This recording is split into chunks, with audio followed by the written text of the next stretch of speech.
하나님이 베푸신 추수의 복을 기념하여 추석 명절의 기쁨을 회복하는 것처럼 우리의 예배가 하나님의 임재하심의 기쁨을 회복하는 은혜의 시간이 되기를 간절히 소망합니다.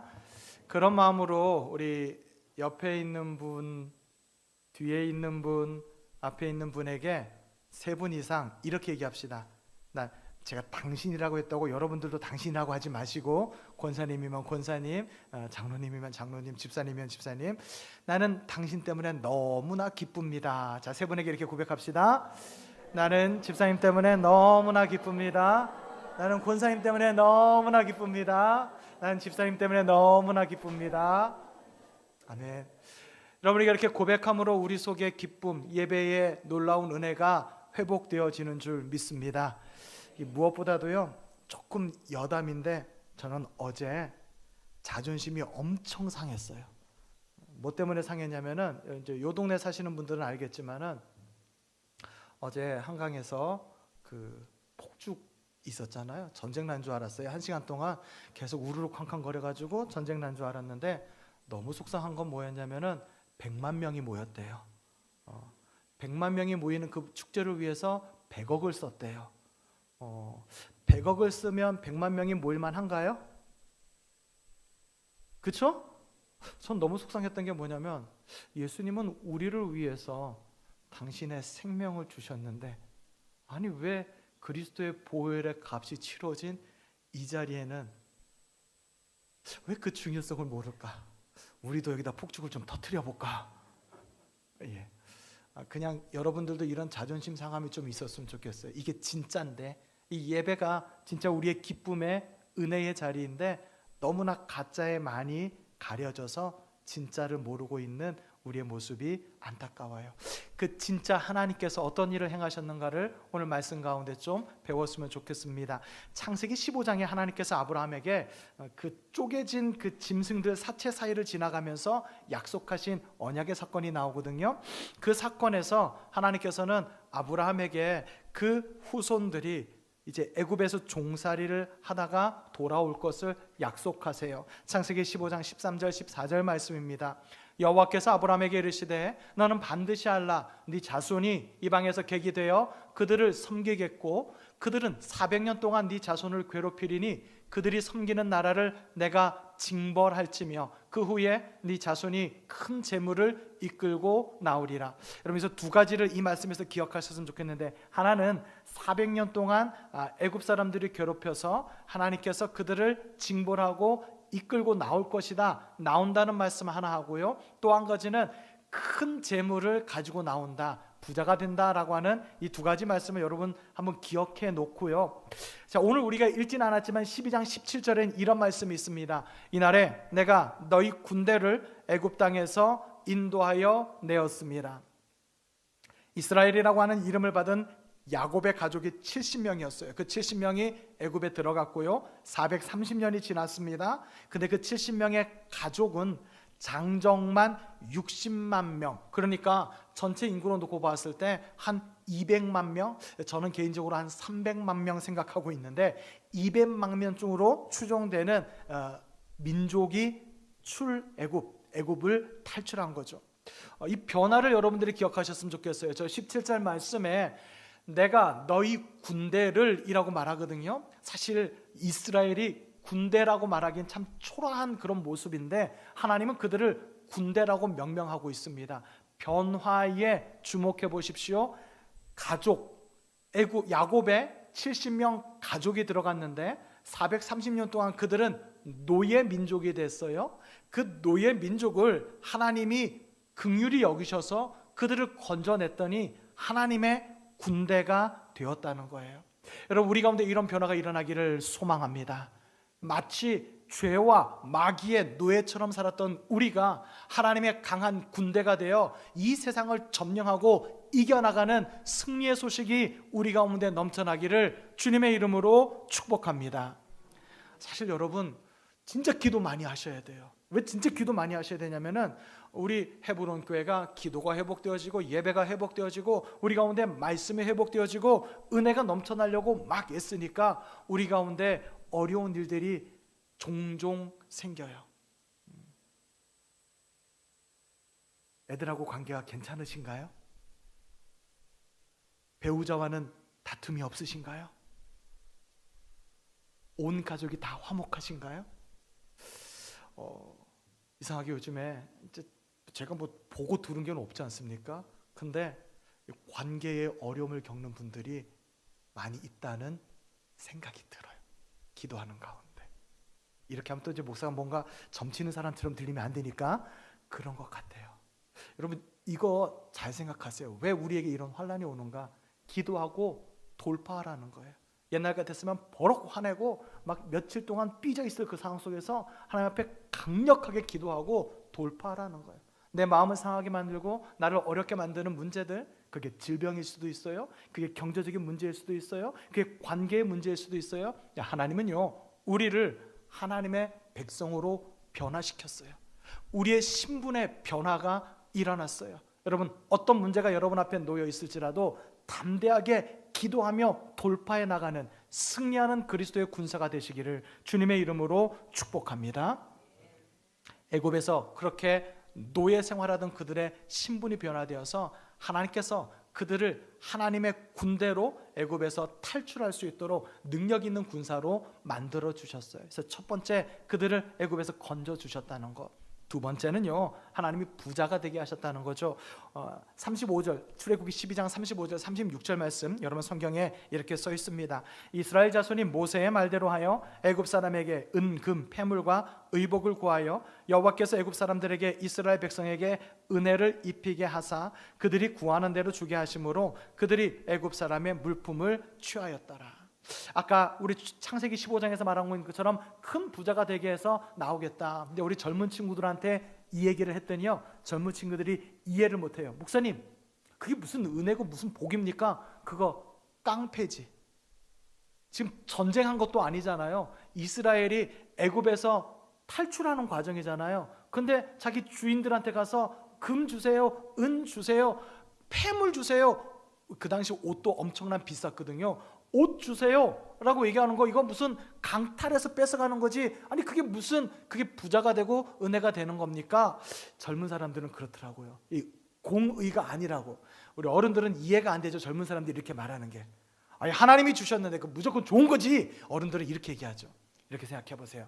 430년 동안 요셉을 모르는 왕이 바로가 되었을 때부터 이스라엘 백성들은 민족적으로 착취를 당했어요. 그 민족적으로 착취당한 그 어마어마한 것을 보상받으면요, 지금 은금 폐물 가지고 나오는 거, 이건 아무것도 아닌 거죠. 근데요, 결정적으로 오늘 36절에 뭐라고 써 있어요? 여호와께서 애굽 사람들에게 은혜를 입게 하셨다. 그러니까 이걸 가지고 나오게 한 것은 하나님이 은혜를 베푸셨다는 거예요. 창세기 15장에 하나님께서 그렇게 약속하셨다는 거죠. 우리 하나님은 신실하신 하나님이십니다. 신실하신 하나님은 약속을 반드시 성취하십니다.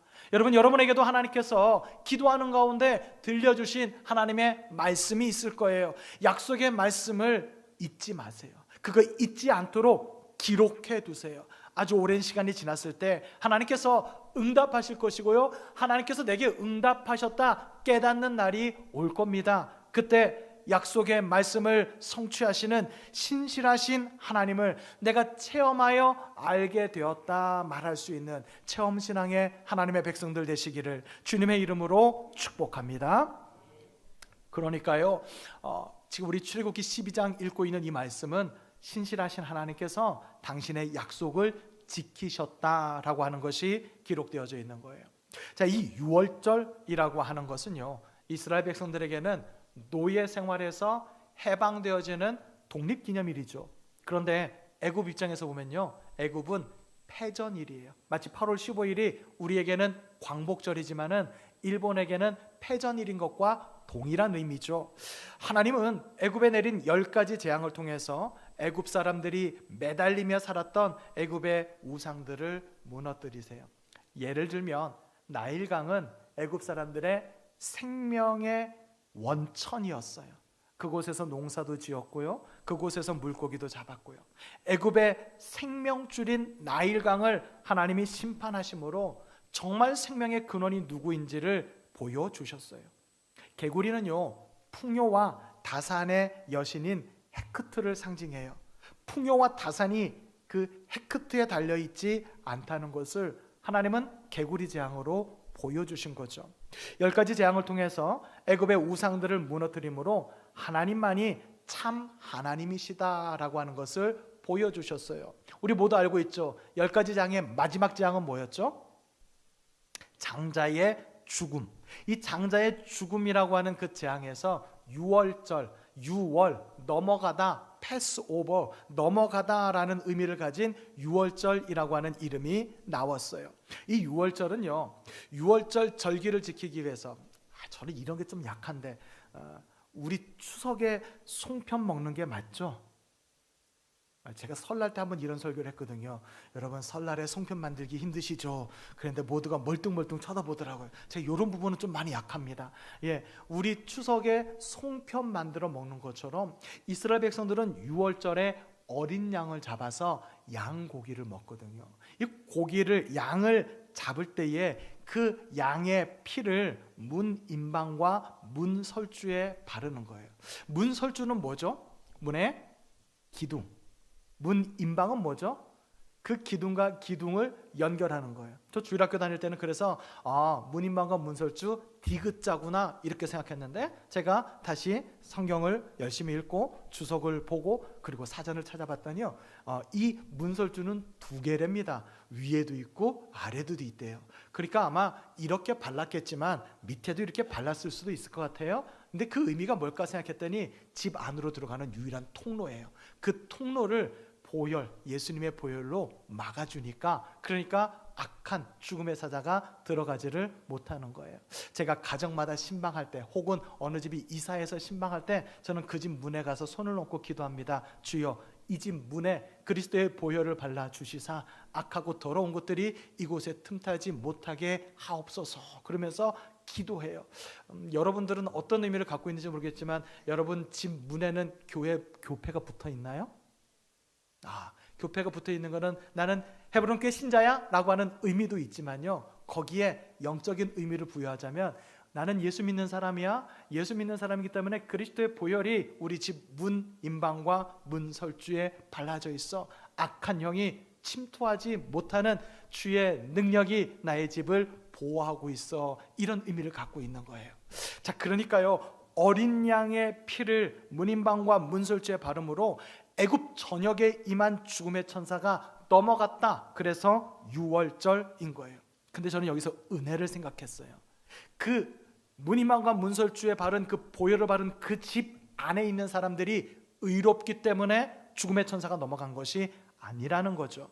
또는 집안 사람들이 히브리 사람, 이스라엘 백성들이기 때문에 죽음의 천사가 넘어간 것도 아니에요. 그들에게 어떤 자격이나 그들에게 어떤 공로가 있는 것이 아니고요, 어린 양의 피로 표시했기 때문이에요.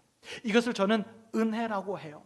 선물을 받을 자격이 없는데, 선물을 받을 공로가 없는데, 근데 주는 사람의 넓은 마음 때문에 자격 없는 사람이 선물을 받는 것, 이걸 은혜라고 하는 거죠. 우리는 하나님의 은혜를 입어 예수 그리스도를 믿고 구원을 받았습니다. 아멘이십니까? 우리가 구원받은 건요, 내가 예수 믿는 공로로 구원받은 거 아님을 깨달으셔야 돼요. 내가 예수 믿는 어떤 노력을 했기 때문에 구원받은 게 아니고요, 하나님의 은혜가 선제적으로 있었다는 거예요. 하나님의 은혜를 입어 예수 그리스도를 믿고 구원을 받았어요. 영원히 죽을 수밖에 없는 우리는요, 자격이 없어요. 공로가 없어요. 그런데 하나님의 크신 사랑을 힘입어 구원을 선물로 받았어요. 이것을 은혜라고 합니다. 에베소서 2장 8절 9절에 그 말씀이 나와 있습니다. 너희는 그 은혜에 의하여, 하나님의 은혜에 의하여 믿음으로 말미암아 구원을 받았으니 이것은 너희에게 난 것이 아니요 하나님의 선물이라고 말해요. 행위에서 난 것이 아니니 어떤 공로나 자격이 없다는 거죠. 이는 누구든지 자랑하지 못하게 함이라. 우리가 자랑할 것이 없다는 거죠. 우리는 은혜를 입은 사람이에요.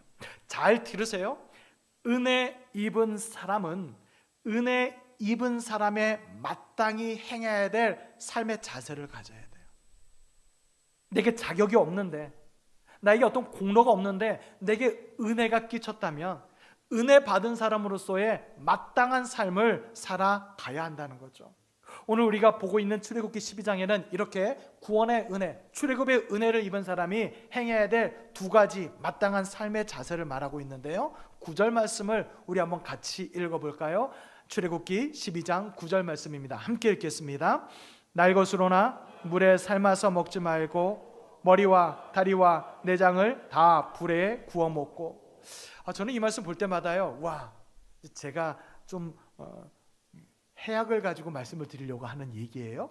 우리 하나님은 수육은 별로 안 좋아하시고 바베큐를 좋아하시나 보다.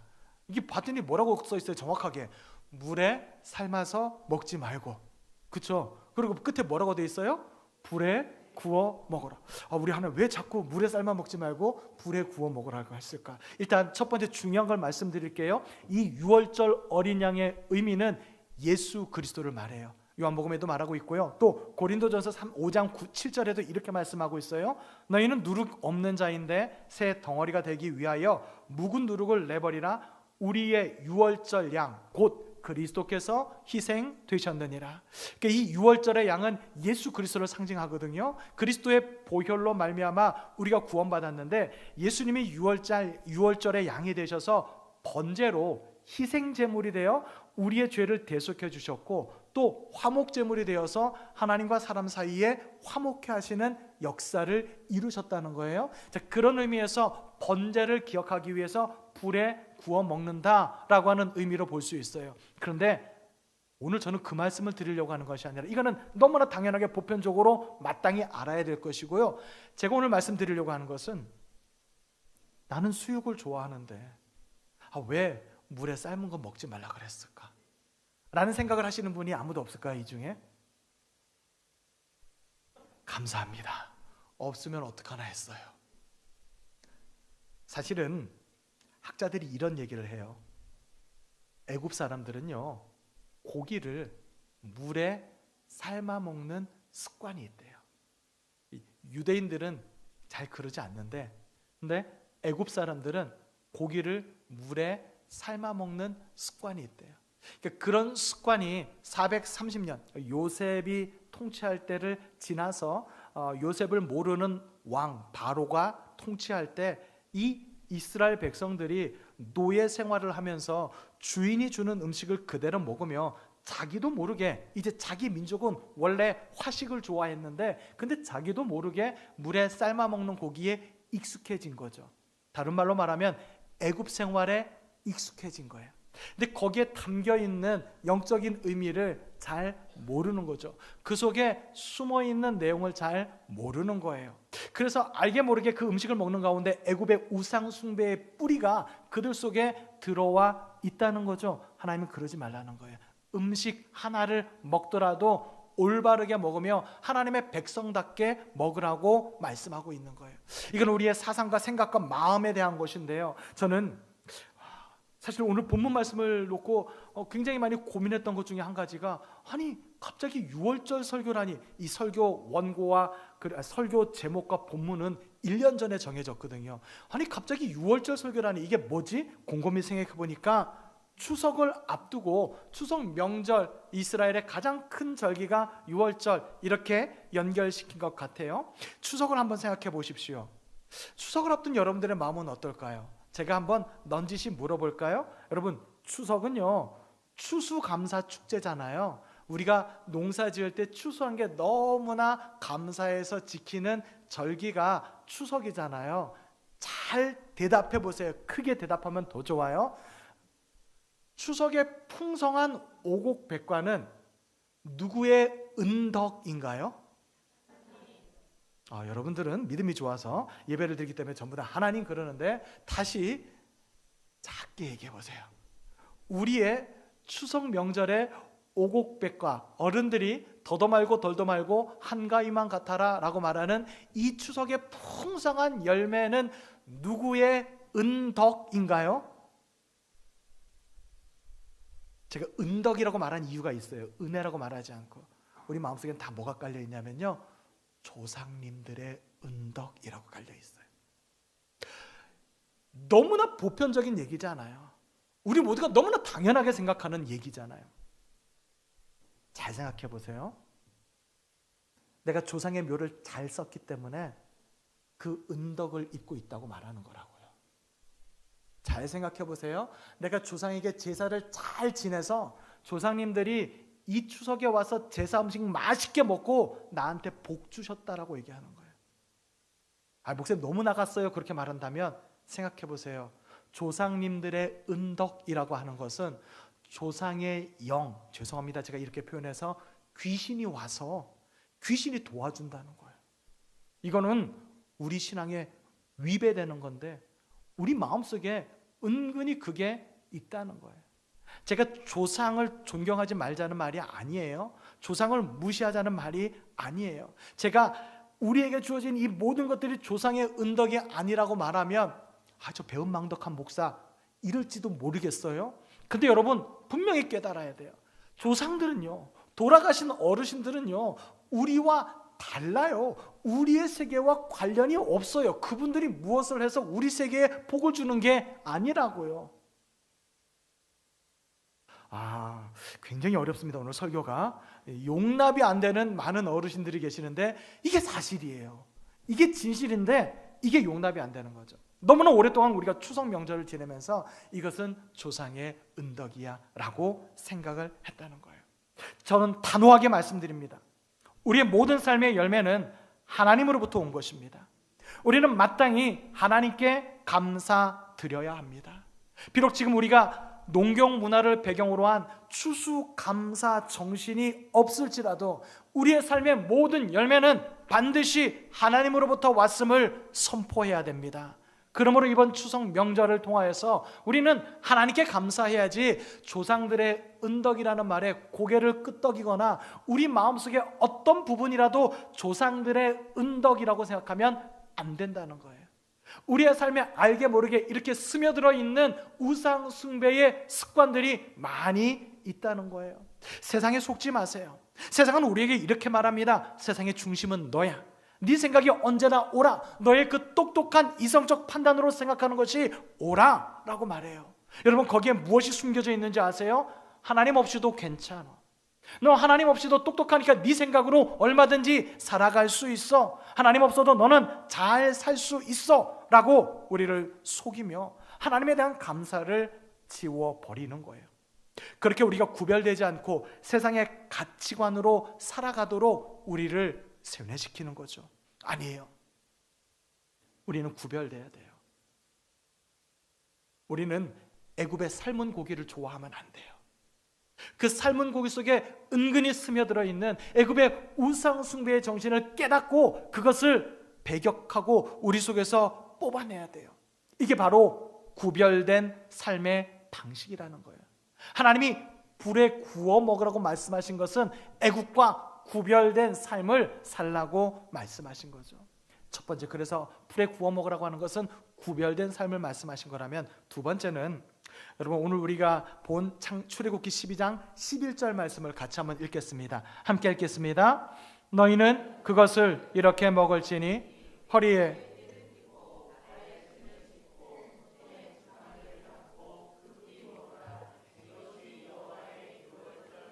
아멘. 저는 이 말씀도 너무너무 좋았던 게 하나님은 나하고 이 부분에서는 코드가 맞구나 하는 생각이 들었어요. 어떻게 먹으라 그랬냐면은 급히 먹으라 그랬어요. 저는 급히 먹는 걸 너무너무 좋아하거든요. 가급적이면 씹지도 않고 삼키는 걸 굉장히 좋아해요. 이유가 뭘까요? 많이 먹을 수 있어요. 그렇죠? 예. 조금 여담을 하자면 어렸을 때 이제 저는 형제가 둘이거든요.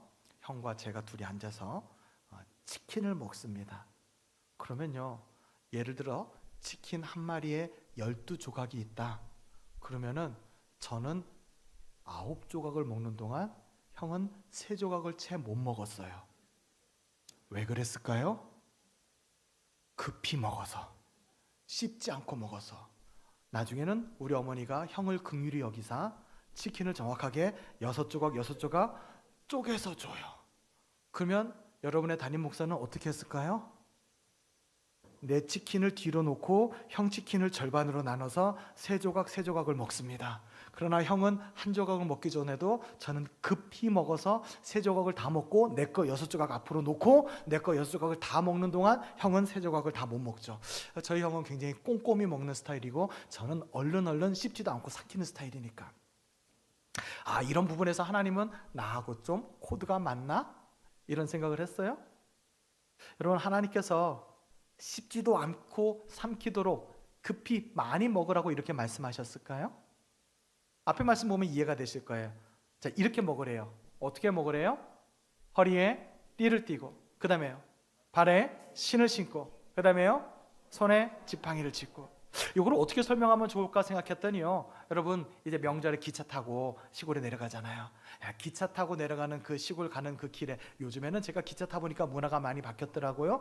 서울역에 가니까 대합실 나가는 이제 기차 타러 내려가는 쪽에 도시락을 팔더라고요. 그래서 그 도시락을 이렇게 들고 내려가서 차에서 먹기도 하더라고요. 근데 저 어렸을 때 생각해 보니까 아주 급한데 기차가 잠깐 기차역에 멈췄어요. 근데 그 기차역에 어묵, 오뎅 파는 집이 있어요. 겨울에 눈 내리는데 그 오뎅이 너무 먹고 싶은 거야. 엄마, 나 오뎅 하나만 사줘. 그러면 엄마가 오뎅을 사줍니다. 그거를 거기 그 플랫폼에 서가지고 먹는데 마음이 급해요. 왜 급할까요?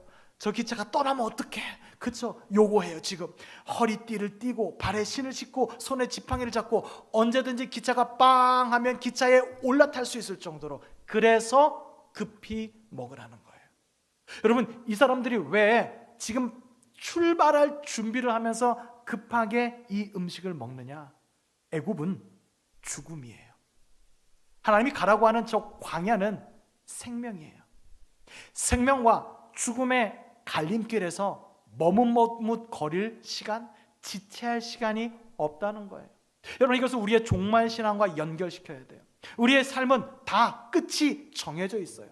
끝이 정해져 있는 인생이라면 우리 삶의 자세가 달라질 수밖에 없어요. 우리가 반드시 해야 될 일과 나중에 해야 될 일이 있는데, 반드시 급하게 먼저 해야 될 일은 생명을 얻는 일이에요. 그것이 바로 주님 안에서 신앙의 삶을 살아가는 거죠. 일상의 모든 것을 멈추고 그저 교회에 와서 24시간 여기 머물러 있으라는 말씀이 아니에요. 예수님께서도 맷돌을 갈라고 하셨어요. 예수님께서도 밭을 갈라고 하셨어요. 그런데 똑같이 맷돌을 갈고 있다가 한 사람은 들림을 받고 한 사람은 남는다고 하셨어요. 똑같이 밭을 갈다가도 한 사람은 들림을 받고 한 사람은 남는다고 하셨어요. 어떤 차이일까요? 똑같이 일상, 자기의 삶의 일을 영위해 나가고 있는데 삶의 우선순위를 하나님께 두느냐 아니면 내 삶의 우선순위를 두느냐에 따른다는 거예요. 우리의 일상 가운데 주님과 동행하며 주님과 함께하는 신앙생활을 해야 된다는 거예요. 우리의 신앙생활에 우선순위가 있다면 하나님은 그를 구별하실 것이고 그의 우선순위의 삶에 하나님의 은혜를 더해 주실 거라는 거예요. 특별히 무교병을 먹으라고 하셨는데요, 이것도 누룩을 넣어서 그 누룩이 발효될 시간이 필요한데 그 시간조차 없다는 거예요. 지금 우리의 상황이 그래요. 여러분들은 어떻게 보실지 모르겠지만 우리 주님 곧 오세요. 머뭇거릴 시간이 없어요. 개인의 종말이든 역사의 종말이든 그 종말이 이제 곧 온다는 거예요. 그런데 사람들은 술에 취해, 세상의 정욕에 취해 흥청망청 살아가고 있어요. 하나님께서 구별되라고, 생명을 얻는 일에 우선순위를 두라고 강조하며 말씀하시는데 사람들은 깨닫지를 못해요. 빨리 소돔성을 벗어나 뛰어가라, 생명을 얻으라 명령을 받은 롯의 가족을 보십시오.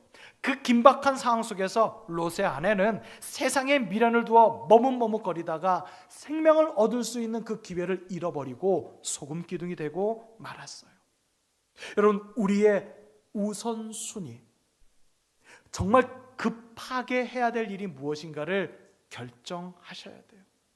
저는 여러분들에게 여러분의 신앙생활의 우선순위가 예배가 되기를 권면합니다.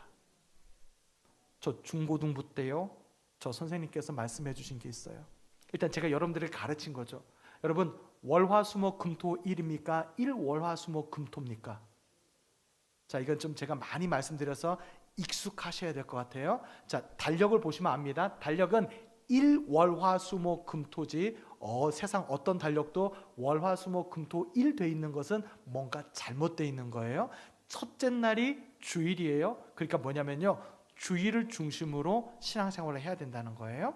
두 번째, 제가 학생회 때 우리 선생님이 가르쳐 주신 내용이 뭐냐면은 일주일 혹은 한 달 단위의 계획표를 짤 때 예배의 시간을 먼저 집어넣어라. 이해가 되시죠? 나의 생활 계획표에 예배의 시간이 항상 고정돼 있어야 된다는 거예요. 주일 오전, 주일 오후, 새벽기도, 수요일, 옛날에는 금요기도 드렸잖아요. 금요기도. 그리고 제가 학생회 다닐 때는 우리 학생회 예배가 토요일 날 있었어요. 토요 예배. 어떤 분이, 어느 목사님이 이런 말씀하시는 거 듣고 제가 저게 맞다 하는 생각했어요. 어떤 목사님이 이런 말씀하시더라고요. 교회에서 목사가 요구하는 대로 신앙생활을 하려면 백수 건달이 돼야 된다.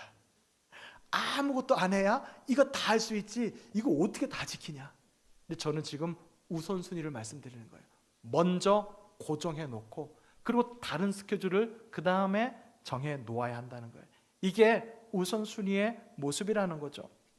예배 가운데 하나님의 임재하심을 경험한 사람이라면 예배가 가장 먼저가 될 거예요.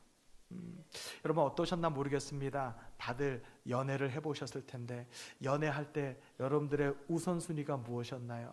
전 지금 곰곰이 생각해 보니까요, 학교도 중요하지 않았고요. 전 학교 다닐 때 연애를 했거든요. 학교도 중요하지 않았고요. 전 그때 돈을 열심히 벌었거든요. 직장도 중요하지 않았고요. 뭐 다른 거 다 중요하지 않고 오직 사랑하는 그 사람을 만나는 그 시간이 가장 중요했어요. 그래서 버스 타고 2시간 반을 가서 만나고 다시 버스 타고 2시간 반을 돌아오더라도 가서 꼭 만났어요. 그게 가장 우선순위였어요.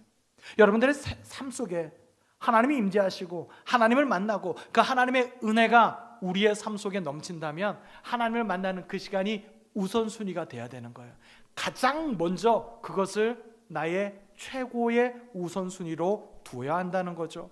예배 가운데 찬양의 기쁨을 회복하고 우리의 기도 가운데 뜨거운 결단을 하고 그래서 우리의 삶 가운데 심령의 변화가 일어나고 그것을 체험한다면 우리는 예배의 기쁨 가운데 늘 넘쳐날 수밖에 없어요. 소돔성처럼 지금 시간이 없다고요. 하나님께서 롯에게 천사를 보내준 것처럼 여러분들이 하나님의 천사가 되어서 신앙생활에서 벗어나 있는 성도들을 신방하셔야 돼요. 권면하셔야 돼요. 권면도 강권하셔야 돼요. 예배 자리로 속히 돌아오라고, 시간이 없다고, 주님 곧 오신다고, 속히 돌아와 열심을 회복하고 영생의 반열에 서야 된다고 강권하셔야 돼요. 우리 에브론 공동체가 구별된 삶의 방식과 종말론적 신앙생활로 우선순위를 확정해서 하나님이 원하시는 출애굽 공동체와 같은 하나님의 강한 군대로 변화되시기를 주님의 이름으로 축복합니다. 2가지 말씀드렸는데 이렇게 길게 걸렸어요. 첫 번째, 뭘로 기억하시면 되냐면은 삶아 먹지 말고 구워 먹어라. 어떻게 하라고요? 구별되라고요. 2번째, 급하게 먹어라. 우선순위를 정하라. 우리의 우선순위는 뭐가 돼야 된다고요? 예배 생활이 돼야 된다. 2가지 이해되셨죠? 자, 마지막 저는 언어에 대한 얘기를 좀 하려고 합니다. 여러분들은 어떻게 느끼는지 모르겠지만 저는 이 출애굽의 모든 과정을 지나가면서요, 출애굽의 과정 속에 이스라엘은 뭘로 떠오르냐면은 불평과 원망의 민족으로 기억하고 있어요. 여러분들은 어떤지 모르겠습니다. 여러 가지 원인이 있겠죠. 하나님은 광야에서 많은 기적도 보이셨고요, 많은 승리도 보여주셨거든요. 그런데 이스라엘 민족 광야 생활하면 머릿속에 불평과 원망이 떠올라요. 그게 뭘까 생각했더니 이 사람들이 말을 잘 못했던 것 같아요. 왜 그럴까 곰곰이 생각해봤습니다. 애굽에서 430년 동안 종살이 할 때는요, 주는 거 먹었어요. 다른 거 달라고 말할 줄 몰랐어요. 이쁘라고 주는 거 입었어요.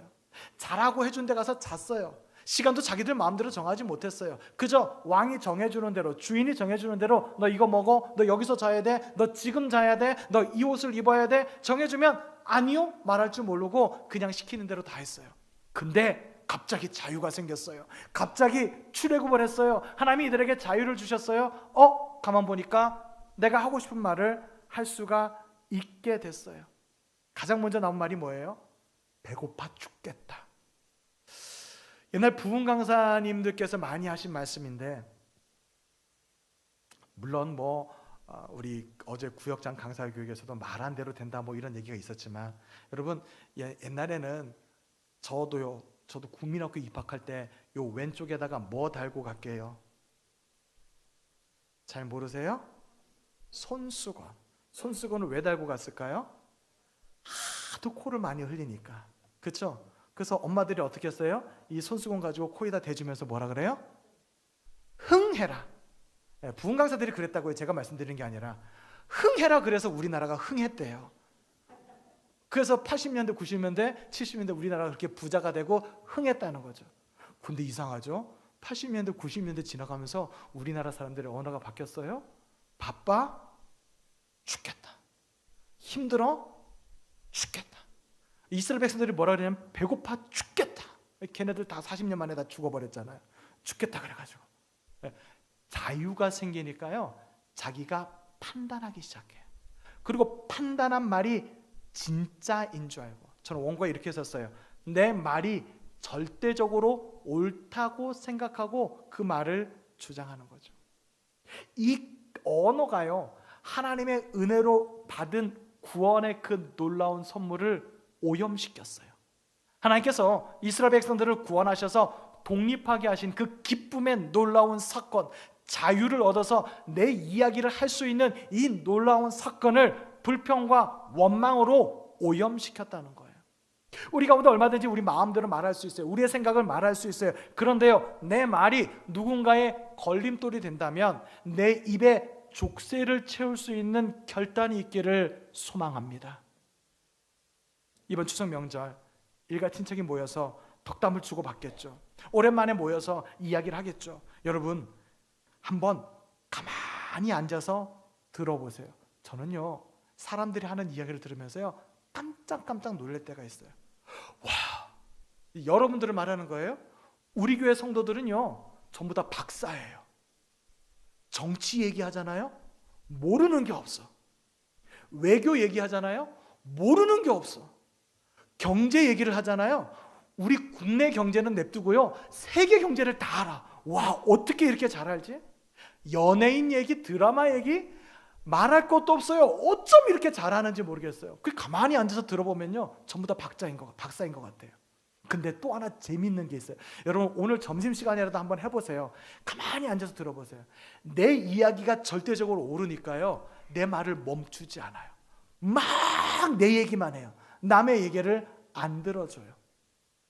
그러다 보니까 말에 실수가 생기고요, 그 말 때문에 상처받는 사람이 생기는 거예요.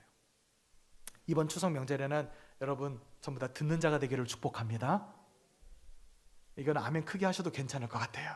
우리는 하나님의 음성을 듣는 사람이잖아요. 하나님의 말씀을 듣는 사람이잖아요. 이미 익숙해져 있어요. 여러분, 저는 여러분들이 너무너무 고마워요. 왜냐하면 다른 교회 목사보다 제가 설교를 길게 하는 걸 제가 알거든요.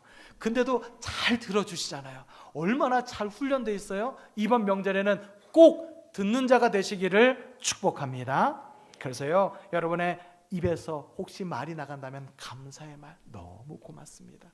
격려의 말, 정말 잘했어요, 수고했어요. 칭찬의 말, 너는 어떻게 이렇게 잘하니? 칭찬의 말. 그래서요, 여러분들의 언어가 다른 사람들의 든든한 버팀목, 다른 사람들의 든든한 디딤돌이 되시기를 주님의 이름으로 축복합니다. 오늘은요, 우리 교단에서 순교자 기념주일로 지켜요.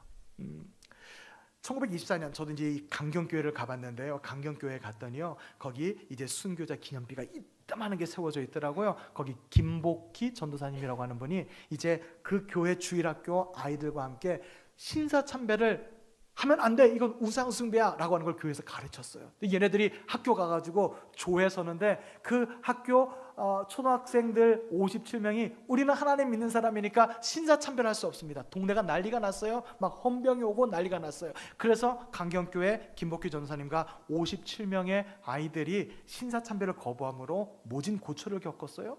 조천선교교회 김동원 전도사님, 군의교회의 이종희 목사님, 노성문 집사님, 철원교회의 박봉진 목사님, 군산중학교회 정태희 장로님, 하리교회 임광호 전도사님이 순교하셨어요. 안 외우셔도 괜찮아요. 1950년 선결교회 지도자, 우리 교단의 어르신들인 박현명 목사님, 이건 목사님, 김유연 목사님, 최성모 목사님, 유세근 목사님, 박형규 목사님이 북으로 납북되셨어요.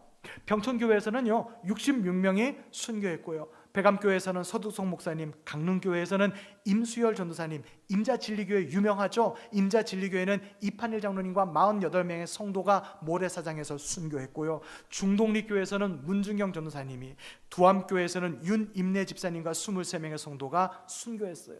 그리고 1950년 6.25 전쟁 시에 그해 9월에 우리 교회, 우리 김인식 장로님의 할아버지 되시는 김기봉 집사님께서 공산당에 의해서, 밀고에 의해서 감옥에 갇혔는데 마지막 국군이 수복하고 이제 이 공산당이 도망가려고 하는 찰나 그 전날에 감옥 안에서 동료가 그것을 알고 우리 탈출하자, 자 여기 창문 넘어가면 되니까 우리 창문으로 탈출하자 그랬을 때 김기봉 집사님께서 하나님이 원하시면 나를 여기서 건져 주실 거야, 당신은 나를 밟고 올라가서 탈출하시오. 그래서 그 감옥에 있던 동료를 탈출시켜주고 본인은 감옥에 남아서 믿음을 지키고 신앙을 지키다가 순교하셨어요.